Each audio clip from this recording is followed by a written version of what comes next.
আসসালামু আলাইকুম। আজকে আমি শেয়ার করব হারা ভরা কাবাব। শীতকালীন সবজি মটর এবং পালং দিয়ে আজকের কাবাবগুলো বানিয়ে দেখাবো। পারফেক্টভাবে কাবাবগুলো বানাতে হলে ভিডিওটা স্কিপ না করে পুরোটা দেখবেন। তাহলে চলুন রেসিপিটা শুরু করি। প্রথমে একটা প্যানের মধ্যে ধুয়ে পরিষ্কার করে নেওয়া পালং পাতা দিয়ে দিব। সেই সাথে দিব 1 কাপ মটর দানা, 2টো বিন যেগুলো আমি লম্বা করে কেটে নিয়েছি, স্বাদমতো লবণ এবং 1 চামচ চিনি। এখানে চিনি এবং লবণ দেওয়ার মেন উদ্দেশ্যই হলো পালং শাকের টেস্ট এবং কালার বাড়ানো। অল্প একটু পানি দিয়ে নেড়েচেড়ে ঢেকে দিব।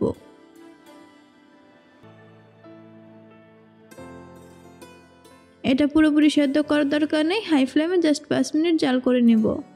5 মিনিট পর পানি ঝরিয়ে সবজিগুলোকে নামিয়ে ঠান্ডা করে নিয়েছিলাম। এবার এটাকে একটা ব্লেন্ডারের মধ্যে নিয়ে স্মুথভাবে ব্লেন্ড করে নিব। এবার আমি কাবাবের জন্য প্রয়োজনীয় 3টে সেদ্ধ আলু একটা বোলের মধ্যে নিয়ে নিচ্ছি। একটা ম্যাশারের সাহায্যে আলুগুলো ভালো করে স্ম্যাশড করে নিব।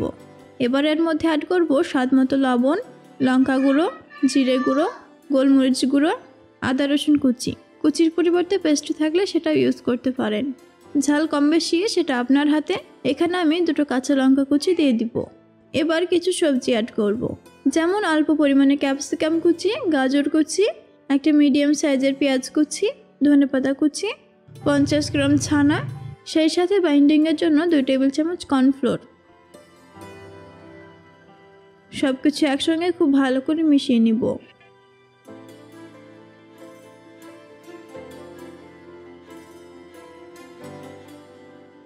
এর মধ্যে ব্লেন্ড করে রাখা মটর এবং পালংয়ের মিশ্রণটা দিয়ে দিব।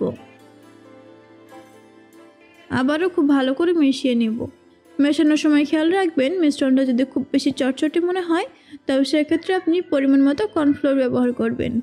মেশানো হয়ে গেলে হাতের মধ্যে অল্প একটু তেল লাগিয়ে পরিমাণ মতো মিশ্রণ হাতের মধ্যে নিয়ে কাবাবের শেপ দিয়ে দিব। কাবাবের মাঝখানে একটা কাজু বাদাম দিয়ে চেপে দিব যেন বাদামটা পড়ে না যায়।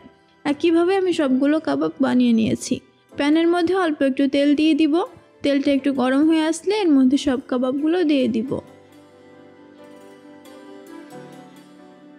কাবাবগুলোকে মিডিয়াম আঁচে হালকা ব্রাউন করে ভেজে নিব।